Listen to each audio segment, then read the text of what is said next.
There, friends. Dave Paulides, Can Missing Project, copyrighted edition for our video channel. Thanks for being here. I'm going to start this off on a very solemn note. And I've never done this before. But let me give you some history. Back when I got into the Bigfoot research for some very wealthy people, I had no dog in the fight. I really didn't care much about the topic.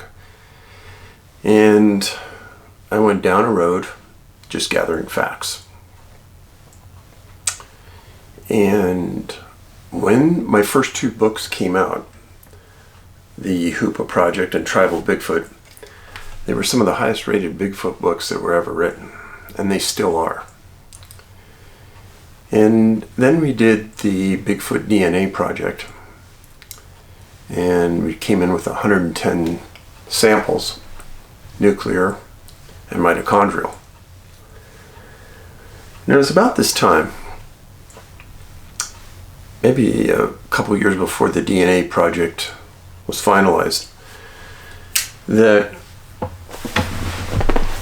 first of all, Harvey Pratt and I were at a conference in Oklahoma, and some threats came in that they were subtle threats that something was going to happen at this conference and to be careful. Well, I was with Harvey. He was off-duty Oklahoma Bureau of Investigative agent, and his wife was an agent, so I felt like I was in pretty good hands. But it was at about that time that I realized I don't need to be in this Bigfoot world. There's a lot of people that are very unstable.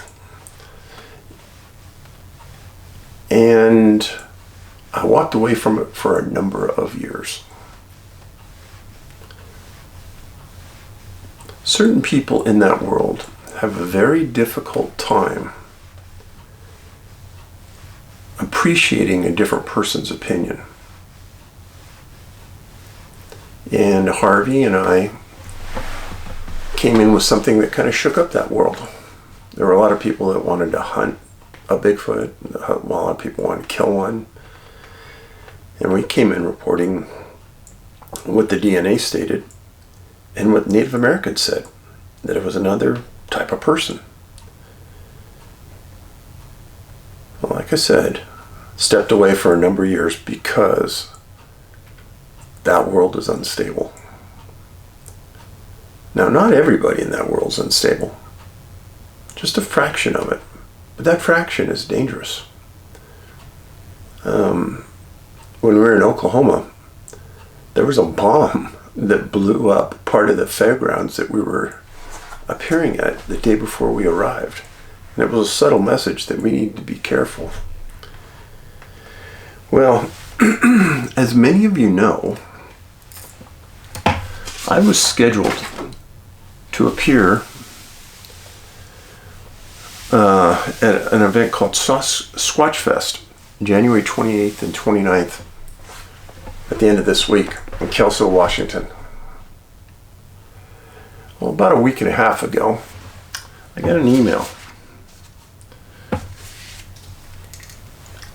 And I'll read you part of it. It says, Dear Dave. Actually, it says, Dear DP, we are concerned for your safety as well as your girlfriend, Angie. This is a warning from your friends in LE, law enforcement. Nothing else, sir.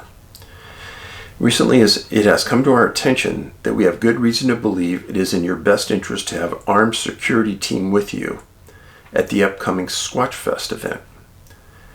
Your CCW from Montana may or not be honored in Washington State or in Cowlitz County. Either way, you will need to have a proactive individuals on standby and with you. I would expect to have this person follow you from your hotel and be with you while you're at the event. Let me explain what is going on in a nutshell as it has been explained to us by one very reputable source. First off, we are dealing with very unstable, very intense folks involved in the Bigfoot community. They are as serious as a heart attack. going to skip a section, and then it goes on. These individuals are ironically Washington residents. These people are, again, not rational. At this time, excise law enforcement details are not said to be budgeted in or mandated by the Longview Kelso Chamber of Commerce. You need to watch your back. It would be just horrible if harm came your way. Be especially alert going back and forth from your hotel. Possibly use other names other than your own when checking in. Do not answer your hotel room phone. Be extremely careful at your booth when someone or something does not feel right. It has been many years since your cop days, and you may be complacent or caught off guard. It's better to be safe than sorry. Best wishes. Happy New Year. It's signed by someone's name that I've never heard of. And it also goes on and it talks about a couple of people in the Bigfoot community. And let me first say something about some of the people at this event. So first of all, Ron Moorhead is attending at this event. And there is nobody in this world that I do not hold in higher esteem than Ron Moorhead. An absolutely stand-up individual who appeared in our Missing 411 The Hunted movie with me. Spent 8 days camping at a site with Ron. Absolutely extremely credible, polite. Couldn't ask for a better guy. And Ron and I are friends, and we plan on getting together at the event. I've got to make the call and tell him I'm not going. Another person that's going to be at the event.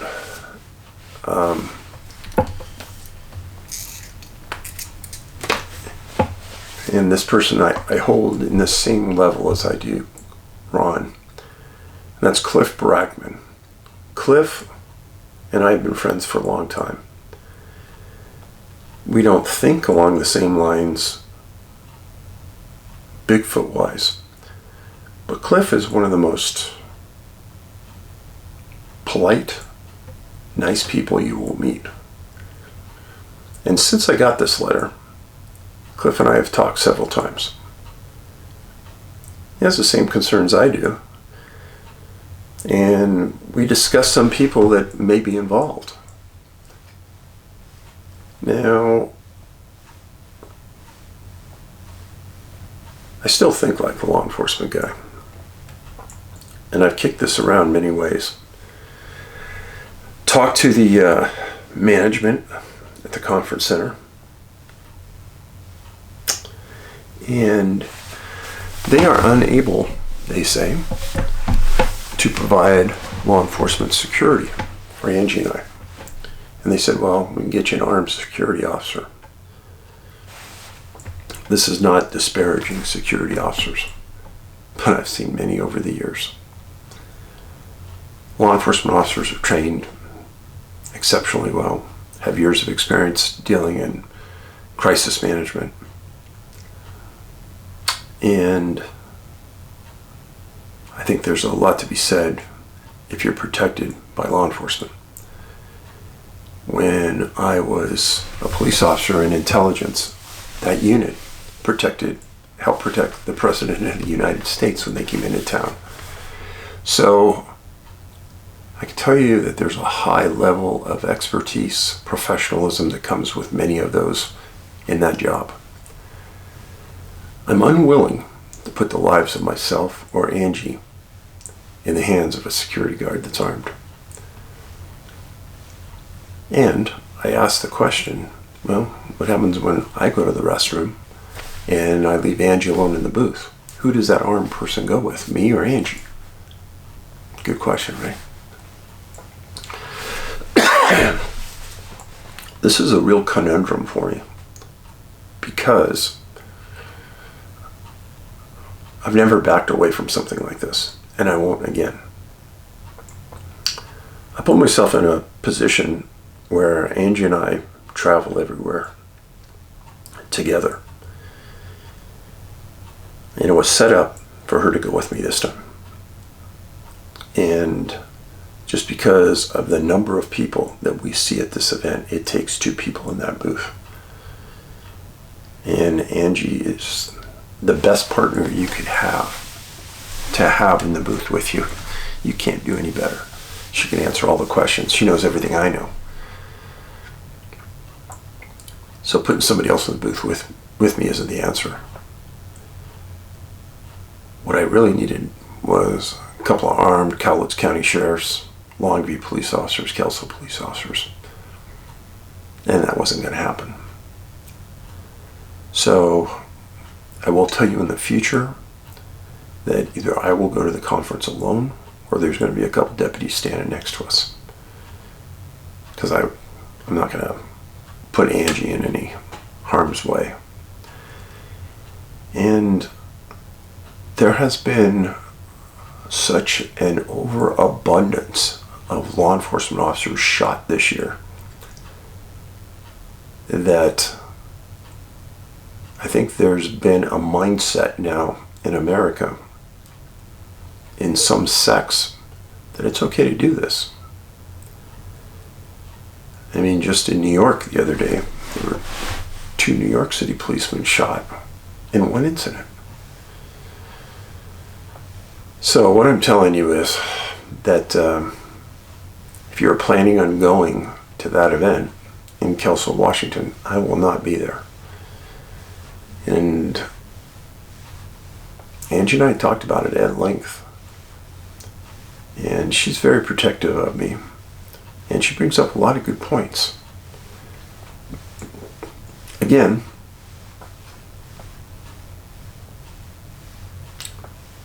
I feel very bad for everyone that had made the plans to go. And I don't see another way around it. I've already told the convention center that I'm not going to be there. And I'm sorry.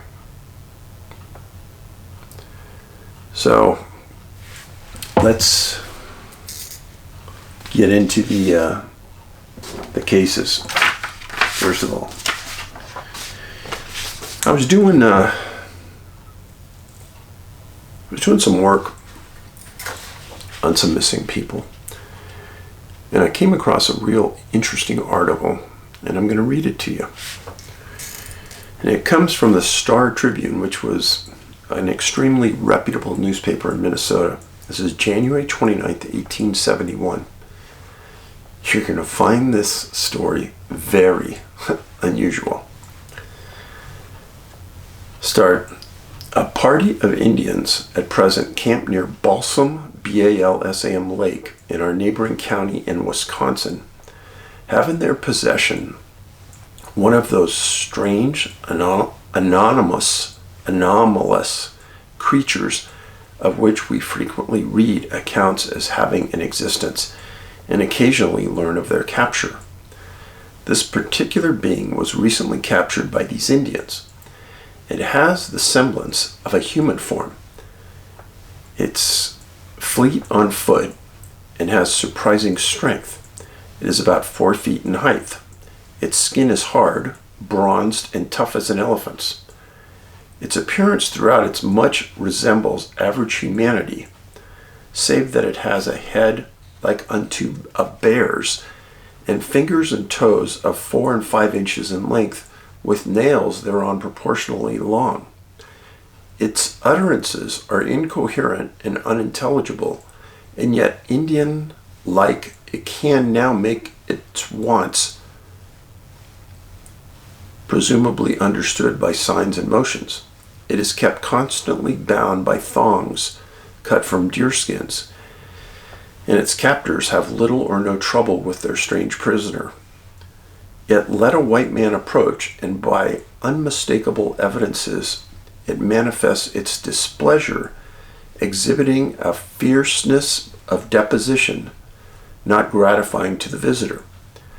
The Indians narrate for us the history of the queer blankety blank, can't be read, as they believe it, and the account has, to say the least, much plausibility. It involves the sentiment tragedy, and romance, and it is briefly as follows.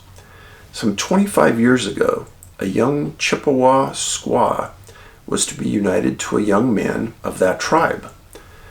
A white man appears and proves her ruin. A child is born with Hideon's deformity of a bear's head and elongated toes and fingers. Shortly after its birth, mother and child disappear. The body of the dead mother is afterwards found in the woods, but the child was missing. Since this time, hunters have frequently asserted that they have found evidences and occasionally seen at a distance a naked Indian, wild and unapproachable. Once or twice its capture has been unsuccessfully attempted, but finally the wild, deformed, untamable being was secured. The question now agitating the minds of the possessors of this peculiar being, quote, neither beast nor human, is what disposition to make of it. Bring that up for a couple of reasons. First of all, there was never any mention of a hairy body. So it wasn't your typical Bigfoot. But its strength, its speed are unusual. Its height was very unusual because most men of that age were 5'6" to 5'9". So this individual was very short. Now there's almost every tribe in the U.S. has something called little people. This is very hard to understand. And the first time I heard about it, I was riveted. But there are supposedly these little beings, 2 to 4 feet tall, that live in the woods, are fierce, fast, and can never be captured. They kind of look like humans. And very little has ever been written about little people. And very few elders and tribes will even talk about them. I don't know what that was in that article, but I will tell you that it caught my interest and I thought I'd read it to you. So, all right,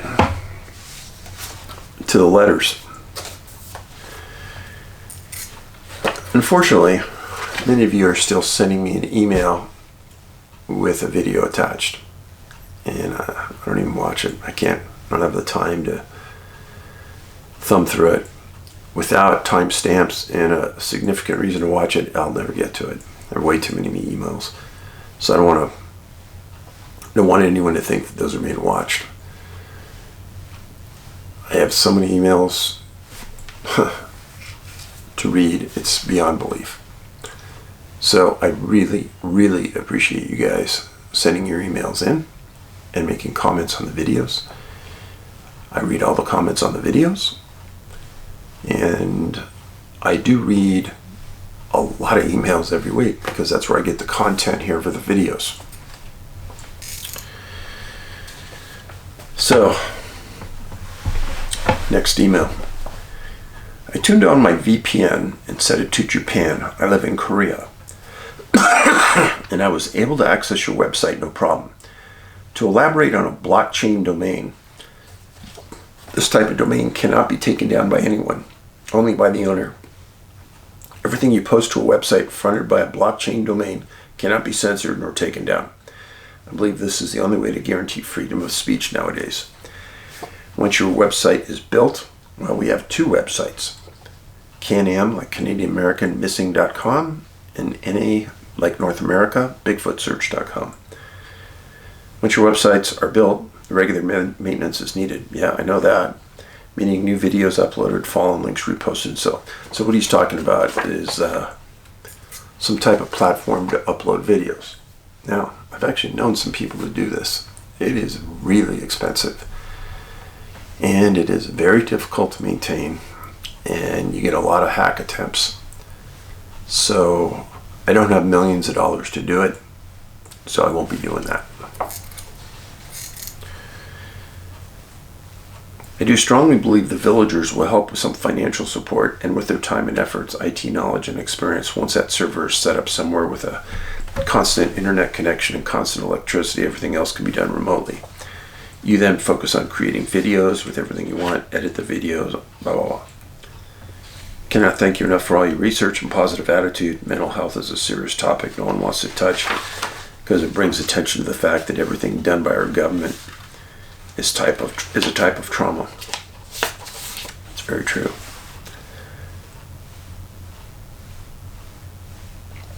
Next email. Hi Dave, been hooked on your content since watching your documentaries on Amazon a couple of years ago. Learned today from a friend in law enforcement that a college nearby is housing Afghan refugees, and one was arrested last night for groping a woman. They then found out he is also on the terror watch list. This is exactly the stuff you have been warning us about. I have. Our FBI friend said we can blame our current administration for sneaking these people in and placing them all over the country. Thanks for what you do. This has happened more and more than you guys can ever imagine because mainstream media is not covering these events and you're not hearing about it. But it has been. And if you watch a channel that covers the southern border and you watch the people that have been apprehended by Border Patrol, and you know that 20% are never apprehended, you have a pretty good feeling of the type of people that are in our country right now. It's a horror show. All right, somebody came up with a good idea and they said, hey Dave, you never talk about a suicide hotline. And you know what? I didn't. And that was a great recommendation. Everyone get out a pen or paper. I'm going to tell you what that hotline number is. It's 800-273-8255. 800-273-8255. If you're down or depressed, call them.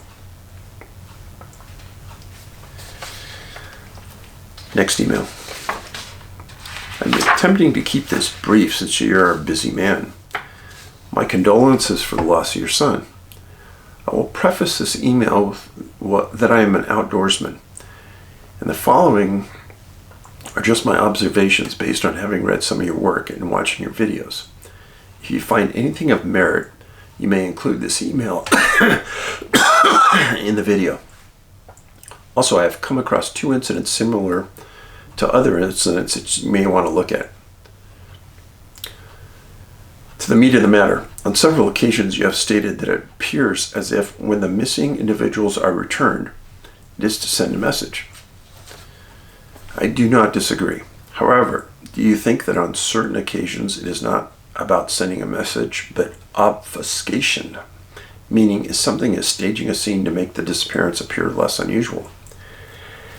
Now, in the case of the hunters, based on what I've read in your Missing 411 Hunters book, I believe I have a viable theory for why more bow hunters go missing than other hunters.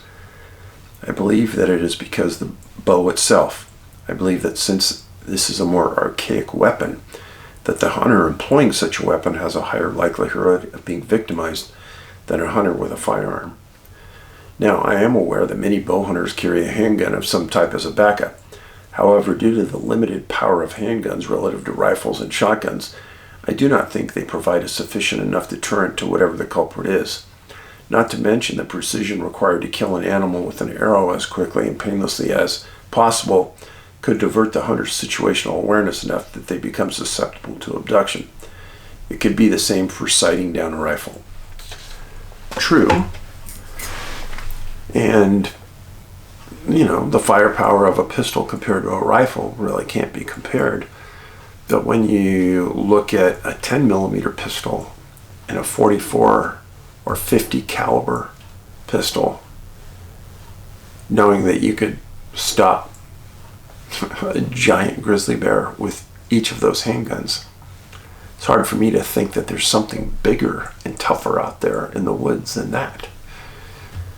But I'll grant you that it is true. Rifles are much better, less mobile, harder to get on target than a pistol.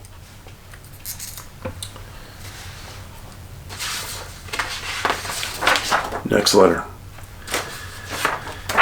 I just finished watching your documentary on Amazon Video. In 2002, myself and 2 hunting buddies had set up an elk hunting camp near Red Feather Lakes, Colorado. Red Feather Lakes is just south of the Wyoming border, kind of north of Fort Collins, Colorado, northwest.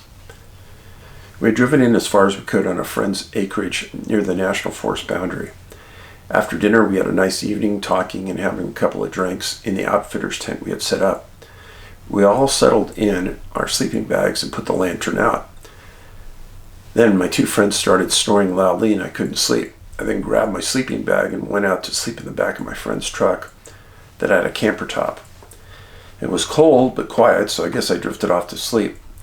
Then I had what may have been a dream, but it was too realistic for a dream. I remember seeing a bright light and sitting up in the camper. Then it was all very fuzzy, but I vaguely remember being inside of a building or a room, possibly being examined by faceless and bodiless entities. The next thing I remember was waking up in the back of the truck. I asked my friends if they had seen the bright lights in the night, and they said that they hadn't seen anything. I didn't mention the dream or whatever it was. We started out on our hunt after some coffee, and we were walking up a long ridgeline to disperse for our hunt. I started hearing a noise that sounded like a large diesel engine idling. I turned to my friends and asked what about that noise. I asked them if there was a sawmill or something in the area that was making the noise. They looked at me like I was crazy and said they both didn't hear anything at all. They both lived in the area and told me we were several miles from any houses or businesses. The noise continued periodically, even after I returned to my home in Dallas. It lasted for a couple of weeks, absolutely driving me crazy. Even got to the point of going to my family doctor to see if there was something physically wrong with me. He couldn't find anything that could be causing it. Abruptly it stopped, and that was the last of it. Fast forward for about 5 or 6 years. I moved back to New York State to help out my aging mother, as she was living alone in the Adirondacks. One night, the sound started back up, exactly as it was before. When I mentioned it to my mom, she admitted that she had been hearing it also, but hadn't said anything to anybody about it because, in her words, she didn't want anyone to think she was losing it. It continued periodically for another couple of weeks, then dissipated, and I haven't heard it since. Your documentary brought back all this to me. I don't know if this was at all useful in your research. Yeah, it was. When I was in Hoopa, some of the natives told me that sometimes they'd be out in the middle of nowhere and they would hear like a low rumble coming in the ground and then slowly stop. And they said they had felt it at different spots. Well, they told me about a man who had a sighting a couple years earlier of a Bigfoot. And I'll say that this man was a very highly regarded professional, very high, in one of the large coastal cities nearby. And I went up to meet him. And he and his wife were standing in their living room, or sitting in their kitchen, looking out the front glass window. And a 9-10 foot tall Bigfoot slowly walked across the front of their plate glass. They said they couldn't believe it when they saw it. They were stunned. And I said, hey, would you mind if I walked around your property a bit? And they said, oh, no, please do. This was in the middle of nowhere. Beautiful setting. So I was probably half to a mile from the house. I was on this ridge line. And son of a gun, this very low rumble starts. And very deep. And it felt like it was in the ground. It reminded me at the beginning, I've been in a lot of earthquakes, living in California for so many years. It kind of felt like that at the beginning. But then it never really shook the ground that much. But the sound resonated inside me. Came back to the house and I asked the people if they had ever felt that. And they said, they kind of looked at each other and looked at me and said, oh yeah. I don't know what it was. I've heard a lot of rumors, I'm not going to spread an unsubstantiated rumor, but I've heard probably 10 different things of people thinking they knew what it was. So, okay, next letter. I've been a follower of yours for over a year now. I'm grateful for your comments and push about mental health needs in America. I have a 31-year-old son who is brilliant, talented, and suffers from depression, panic attacks, but cannot afford healthcare costs. We struggle, and I pray. I'm also grateful for your dedication to missing persons and their families, for your fearless commentaries and sharing of others' experiences of the paranormal, and your practical wisdom about what we should all remember to carry with us when we leave home in case we get lost. I was shocked to hear that your Friday video was pulled. I had not seen it, but that is not the point. I do not always agree with you politically and have no affection for or your belief in what you think is the right political choice. Let me preface this. I have never said what I thought my right political choice was, and I don't appreciate people thinking they know what I know, because I've never said it. I think the Russians are as great a threat as China. There again, wrong again. The Russian economy is a disaster. The Russian military is not high technology like China. Russia is probably 25% the threat that China is to us right now. And if you think Russia is a threat to us, do a little more research, do a little more digging, because that's not the case. But I do believe in your right to speak, in your right to express your thoughts and opinions. I want those who pulled your video to hear me when I say that I do not need censors to decide for me what is truth. Hear that, YouTube? I am an intelligent person with a master's degree, and I rely upon the guidance of a higher power to help me know what is true. Please do not give up or give in. Keep doing what you do, and God bless you and your family. I know the days ahead may be tough, and I want you to know that we are thinking of you as you approach the anniversary of Ben's loss. Ben is with you. Thank you for the kind note. And you know what? Just because we have differences of opinion, it doesn't mean we can't be friends. I have a lot of friends that don't think like me. In fact, I have a lot of friends that are middle of the road Democrats. No, they aren't far left wing. They aren't radicalized. But they're Democrats. And they don't even like what's happening in our world. So I appreciate that note. And there's something in here I wanted to say. Oh, when you said you had a master's degree, that makes you smart. I gotta say this. I have a master's degree too. I don't say it to people very often, because I don't think a formal education indicates if you're smart or not. Some of the people with zero common sense I have met in the academic world, some of the people that are just blinded to the realities of day-to-day living, are in the academic world. If you had to give me a choice between having common sense and being book smart, take common sense every day. And common sense can carry you through life. I know, because I've been around people who have been way smarter than me. When I was in technology, I worked for some really great leaders, and I learned from them, don't ever be afraid to hire somebody that is way smarter than you, because those people will make you look really good, and simultaneously you'll learn from them.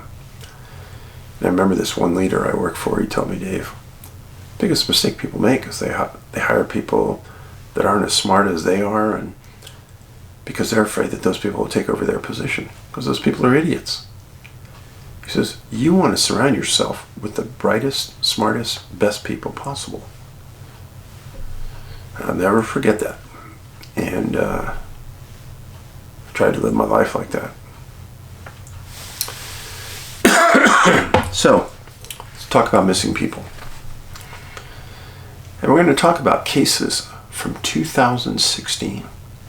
That's where these 3 cases are from. First case is from Somerset, Kentucky. Kentucky has a lot of really weird cases. Very weird. All across the map. Almost everything you can imagine. UFOs, everything. And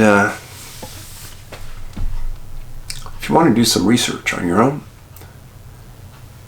do some research about Davy Crockett and Yahoos. That's all I'll say.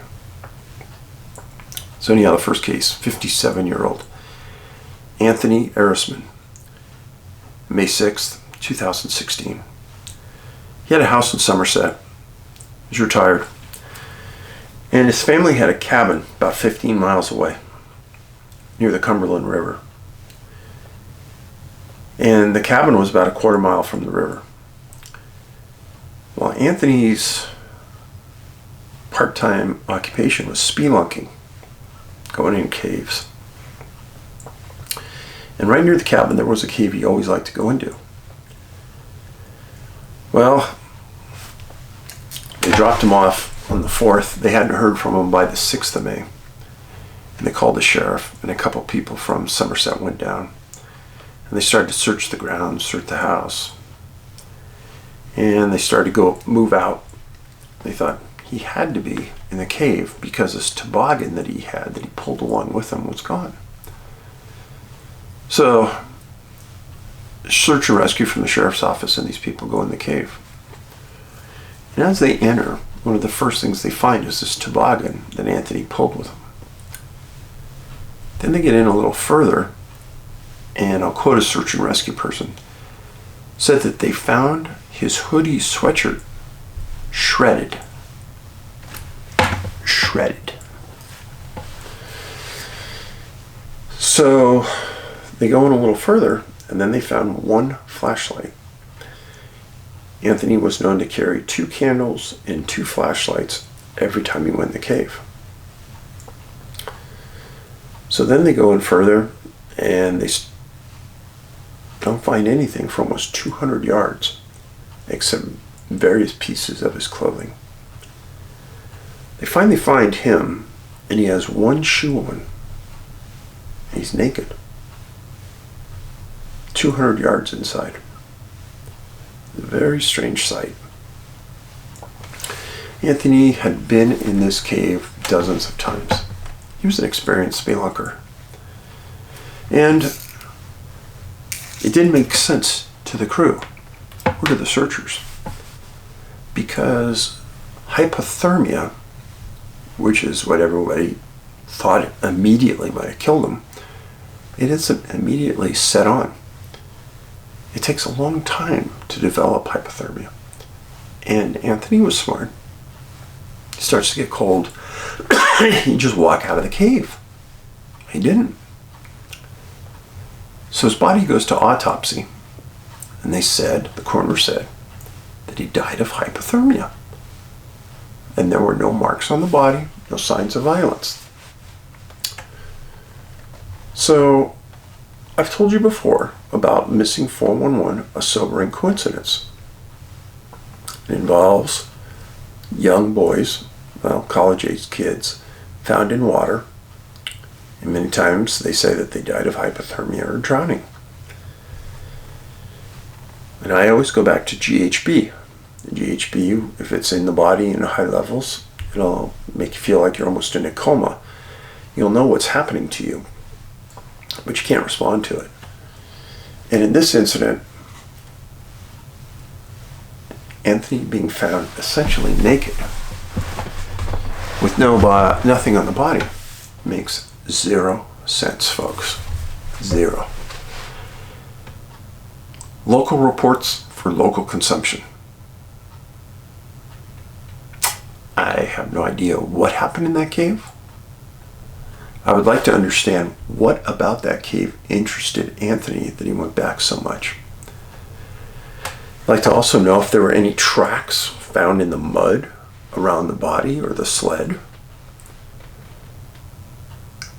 A lot of questions, but there are very few answers on this case. Anthony Erisman, May 6, 2016. Now, where did that happen? I'll show you.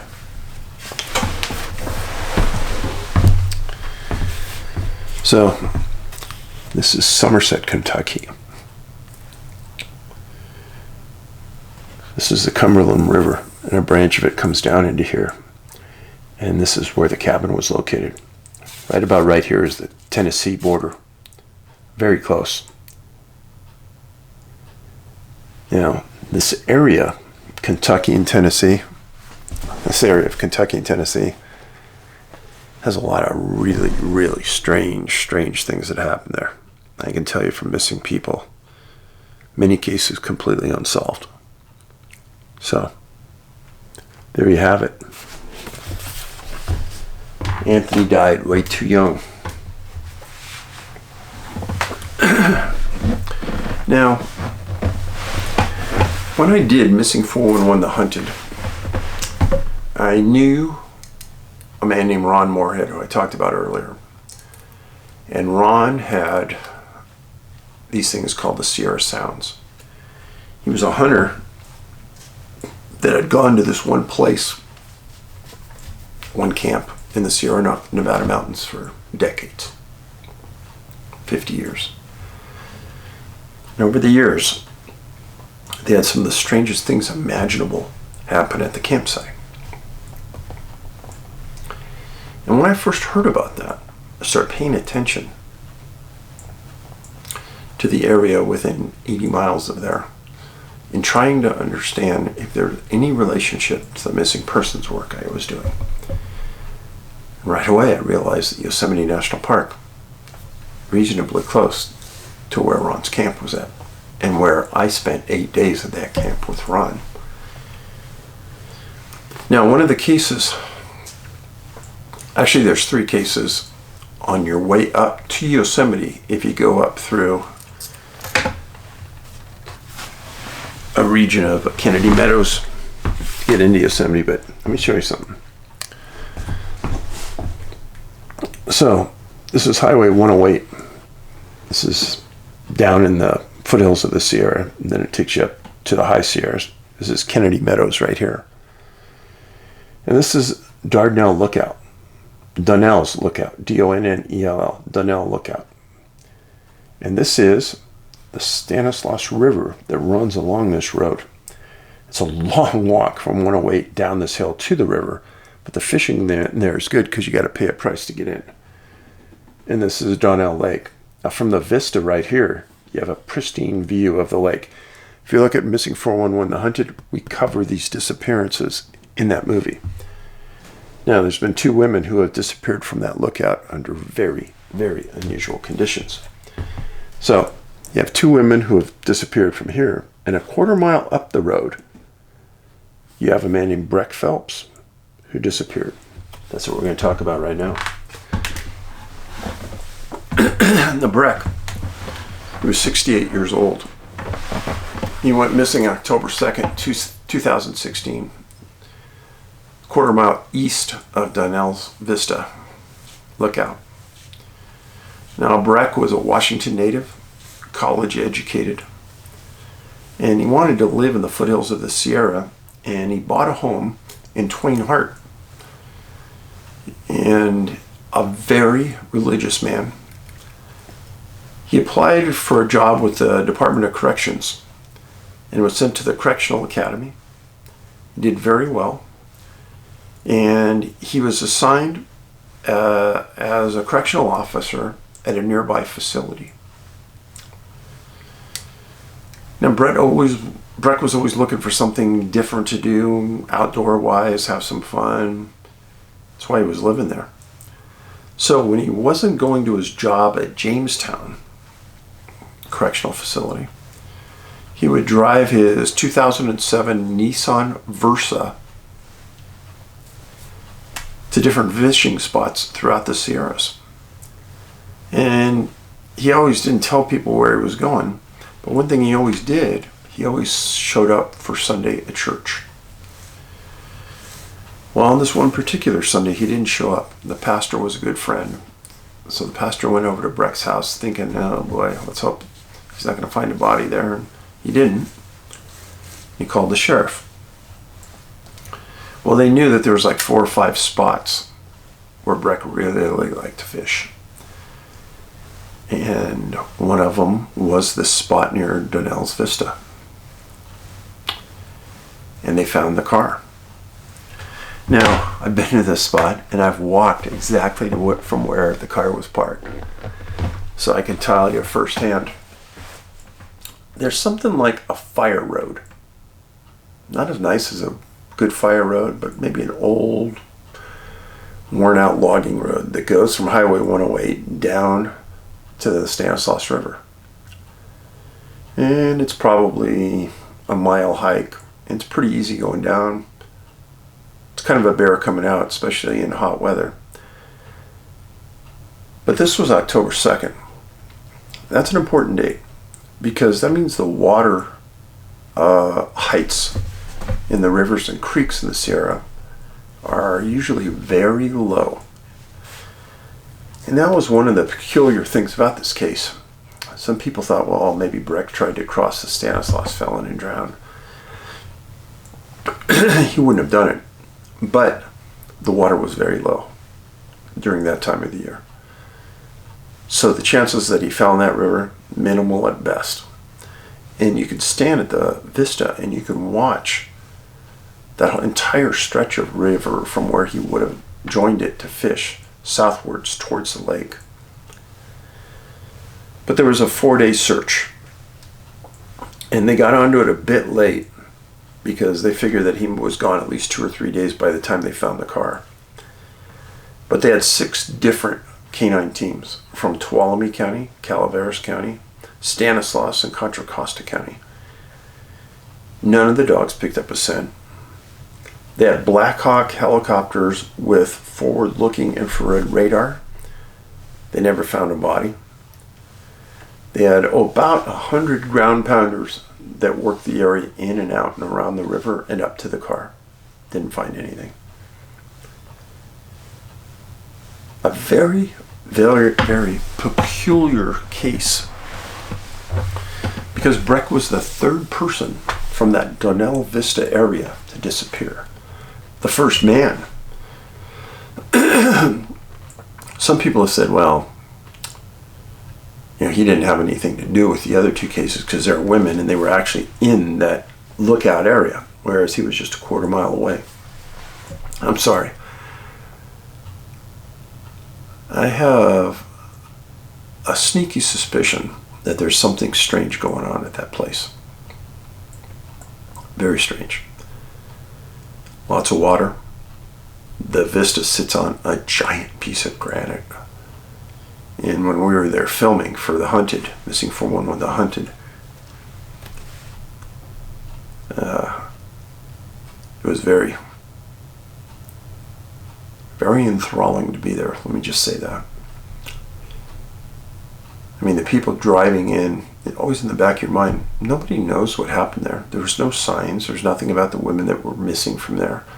So people that come in and park, ladies that walk around by themselves, I'm thinking, wow, if that was my wife, my sister, no way, I wouldn't let him do that. So, anyhow, Breck Phelps, a really good man who disappeared. The Donnell Vista area, October 2nd, 2016.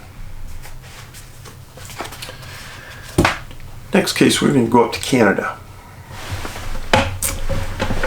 Gordon Sagoo, Sagoo, 50 years old. August 14th, 2016. In a place called Baby Mundy, M-U-N-D-Y Peak. And it's in British Columbia, near Chilliwack. Now, Gordon was an interesting person. In his 30s and 40s, he used to work for a sign company and was a manager. and he was obese. And he got it in himself, and he found the will to transform himself from a very obese man to somebody that was in pristine shape, and became a trail runner. And Gord became a personal trainer. An unbelievable transformation. Let me show you a picture. This was a missing person poster about Gordon. It'd be a good look here. He was in phenomenal shape. Now, he was also a life coach. But on the 14th of August, he and two friends, a woman named Cheryl Budai and another unknown person, went up to the CHEAM mountains where Baby Mundy Peak was, and they started climbing around. Now, they got separated. He got separated from the other two individuals.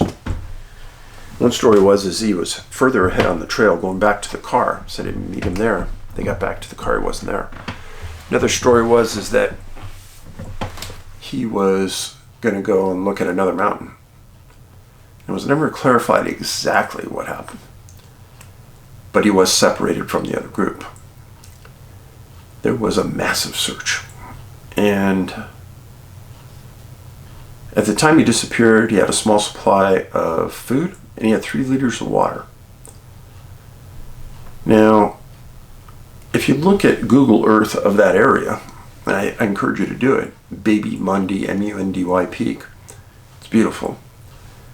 But it doesn't make any sense how Gordon shouldn't have been found immediately after that happened. And I don't get it. Now, the family put up a GoFundMe site, and they got $30,000 to keep the search going. Now, the RCMP threw up helicopters, ground pounders, air support, and they put a specially designed airplane drone type of device in the air. They didn't find anything. And his family and friends were very vocal about this case because they knew something was not right. I'll show you this. So this is where Gordon disappeared. Now, this is Harrison Hot Springs. Vancouver over here. I've spent a lot of time in this area. A lot. And let me tell you, Harrison Hot Springs area, very, very strange. Lots of things going on in here. Chilliwack, lots of things going on in here. Chilliwack Search and Rescue.